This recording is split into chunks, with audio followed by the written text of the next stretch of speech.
Residents of a DSAB-operated apartment building say they no longer feel safe in their homes and are demanding action. Good evening and thank you for joining us. Paterson Court tenants are voicing their frustration, saying their apartment complex is being invaded by drug addicts. Today, they held a Take Back Our Building rally in hopes of putting an end to the ongoing issues. Nev Van Pelt is here to tell us more about it. Nev. Thanks, Ryan. Over 30 residents living in the building gathered along May Street over the lunch hour, carrying protest signs and looking for public support. With all the drug-related problems and violent acts occurring inside the building, the people living there say they fear for their safety. Residents of Paterson Court no longer feel safe in their own homes, according to Tenants Association Secretary Linda Gamby. This has been an ongoing issue since late 2021, but continues to get worse over time. She explained the details of what they've been experiencing. Our building has been overrun. We're overrun by drug addicts, people that are selling. We have people that are selling drugs in our building. They're defecating and urinating anywhere they want in our building. The paraphernalia, they're sleeping under our stairwells, on our stairs. They're scaring people in the middle of the night. It's enough. Paterson Court resident Laverne Rollick has been living there for 13 years with her mother there 20 years before that, and neither of them had experienced any incidents. On February 10th, Rollick left her apartment and heard a mumbling in the trash room. Concerned someone fell, she went to help, but instead found a man standing there with a 10-inch serrated knife. I stood there and I was so scared. My apartment was close by, thank God, but you know what? I had the keys and I thought that knife was going to come in my back any second, you know, and I'm thinking, God, please help me with these keys. Don't fail me now. Please don't fail me now. And I ran into my apartment and I called 911.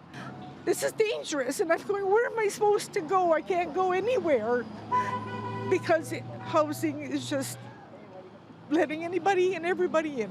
The CAO of the District Social Services Board issued a statement on the protest. Bill Bradica says there are unfortunately still many misconceptions about what landlords can and cannot do in these situations. They cannot stop tenants from having visitors. The increase in criminal activity impacts residents, and he says they're grateful to the police for their support when incidents take place in their properties. Gamby says the building doesn't have security, which the protesters believe is one of the biggest things that needs to change for their safety. Nev Van Pelt, TBT News. Thunder Bay police have confirmed that the victim of a recent assault has died in hospital, but there's no word yet on whether the suspect in custody now faces homicide charges. The incident occurred on February 11th in the parking lot of a Southside hotel. First responders were dispatched to Valhalla Inn Road, and the victim was rushed to hospital with critical injuries. Police say the man died over the weekend. He's been identified as 24-year-old Caden Carfrey, a Winnipeg hip-hop artist who went by the stage name Cade Jones. Soon after the incident, City Police arrested 35-year-old Andre Savu of Montreal and charged him with aggravated assault. Police won't say at this point whether the case is now considered a homicide or if the charge against Savu will be upgraded. One person has died after a highway crash near Canora yesterday evening. OPP say the two-vehicle collision happened around 9:30 on Highway 17A, involving a commercial vehicle and an SUV.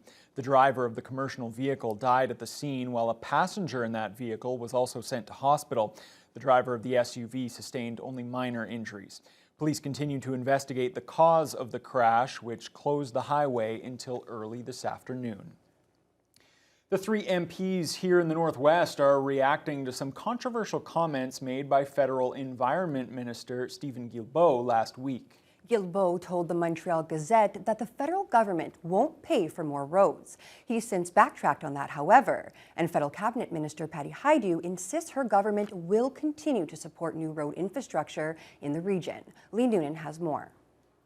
The federal Liberals have come under fire for a comment made by Environment Minister Stephen Guilbeault, who said there would be no more funding from Ottawa to enlarge Canada's road network. Canora Conservative MP Eric Melillo says with frequent accidents and closures, the Trans-Canada Highway needs to be twinned, and he says it is, quote, extremely concerning the government will no longer be funding new roads.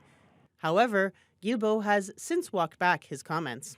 We still have funds, obviously, to maintain and enhance our road network across the country. But I was talking specifically about projects like the Troisième Lien that the CAQ government in Quebec wants to move forward with. According to Guilbeault, his initial comment was in reference to major urban centres where investments could be made instead on green transportation infrastructure like passenger rail. That's something Thunder Bay Rainy River MP Marcus Pulowski says he's a big fan of. I think the government quite rightly wants to be putting more resources into those kind of environmentally friendly forms of transportation, which, being from a place which produces most of the mass transit cars in Canada, I'm certainly in favor of. But the reality is in Northern Ontario, we're going to be dependent on the cars for a while. Patty Haidu, Minister for FedNor and Indigenous Services, says the ongoing work to build twinned or 2+1 lane highways is key to road safety in this region. I want to reassure all Northern Ontarians that we continue to have our eye on investing in transportation routes in Northern Ontario that includes roads.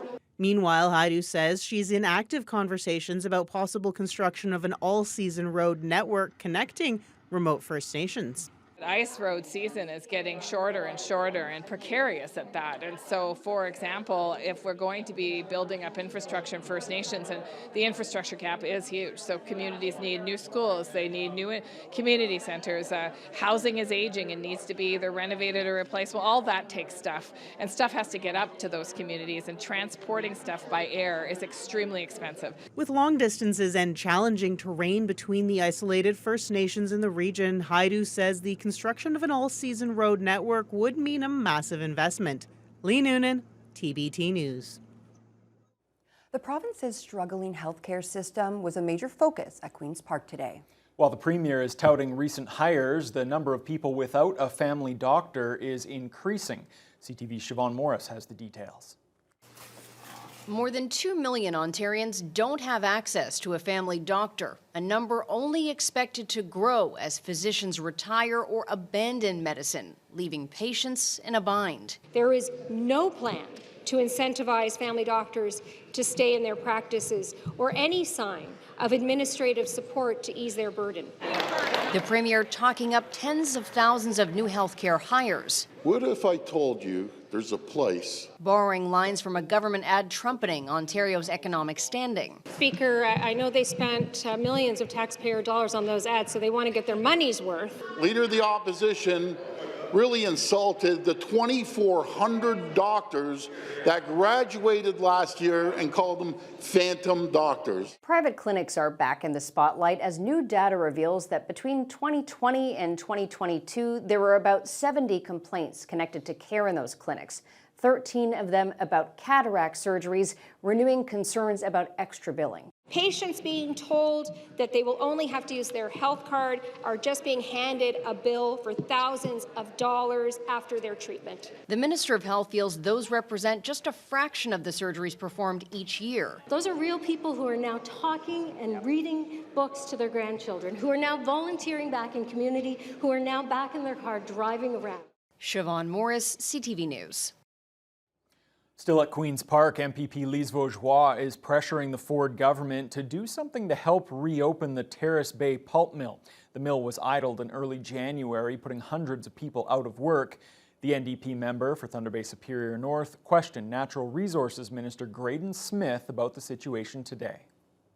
And nothing has happened to slow down the potential social and economic collapse of these communities. There are 500 direct lost jobs, but 1,900 jobs at risk throughout the region.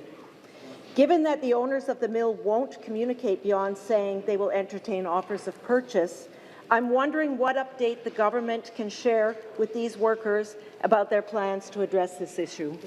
We are leaving no stone unturned to find a way to get this mill back open. Whether it's with the current owner or whether it's with another operator, we know that the future of forestry in Northern Ontario still remains bright. We will find ways to get over this hurdle and continue to make Northern Ontario the strong powerhouse that it deserves to be. Colleague from Kiiwetinoong also put the Ford government on the hot seat today. Sol Mamakwa says the province has yet to respond to the health state of emergency declared by the chiefs of Anishinaabe Aski Nation earlier this month. People are dying. This is the Ontario that I know. 2 weeks ago, the Snabaski Nation declared a health state of emergency across the whole north, not just on reserves. This government doesn't have the courtesy to respond when emergencies get declared. Speaker, Northern Healthcare should not operate in a state of emergency. Perhaps the member opposite is not aware of the fact that, in fact, our Minister of Indigenous Affairs, our Associate Minister of Mental Health and Addictions, and myself have all actively engaged in conversations and offered solutions and assistance to the people of Northern Ontario.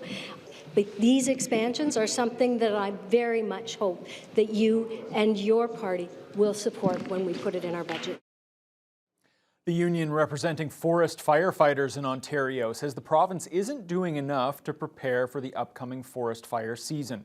OPSU Local 703 Vice President Noah Friedman claims years of mismanagement has caused a retention crisis.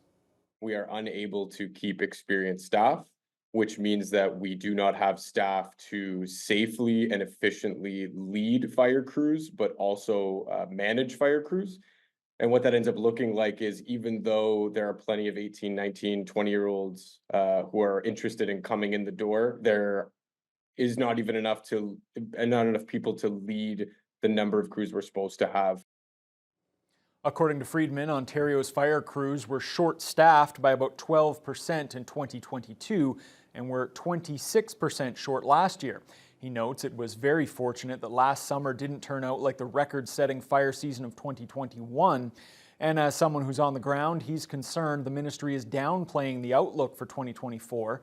Friedman says the difficulty retaining firefighters arises from a combination of factors. It's a demanding job that requires a lot of time away from family, but compensation is also a big issue. It has been getting detrimentally worse over the last 20 years, and this is a long-standing issue. Due to the fact that forest firefighters in Ontario are not recognized as firefighters. We are not classified as firefighters, which means we're not paid appropriately. The Ministry of Natural Resources provided a statement to TBT News saying the province is dedicated to recruiting more workers and ensuring that fire rangers and fire crew leaders are prepared for the upcoming fire season. It was another exciting episode of the game show Family Feud Canada. Last night, as a local family, the Dampiers made their second appearance following an exciting win the night before. This time, they were up against the Octo family from Quebec. Things quickly turned from competitive to romantic as the team leader, Danger Lou, came prepared for the first question. Or should we say he popped the question, proposing to his girlfriend right on the show. The Dampiers didn't let the heartwarming moment distract them, though. Once the real game began, they lost the first round, but then stole points in the second round and took charge in the third. But then in the final round, the Dampiers got 3 strikes, and it all came down to this nail-biting moment. You get this, we're going to sudden death. If you don't get it, they win. Name something that might start to drift. Yeah. Jerry, we're going to go with ceiling. If it's up there, you're still alive. We're going to sudden death. Show me ceiling. Let's go, baby! Let's go!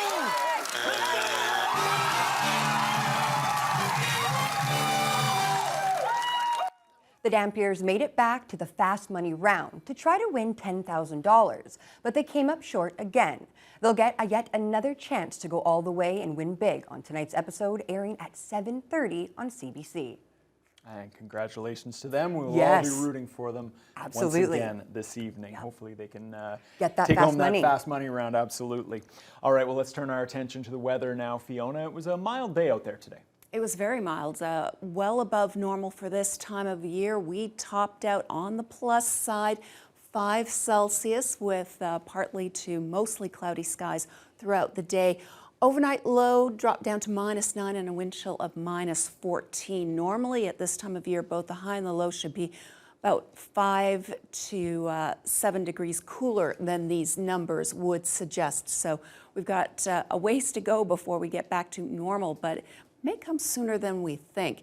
Now, tonight we are going to drop down to -9 once again, wind chills of -14, so almost a complete duplicate of last night with some increasing cloud overnight winds from the southwest, 15 kilometers per hour.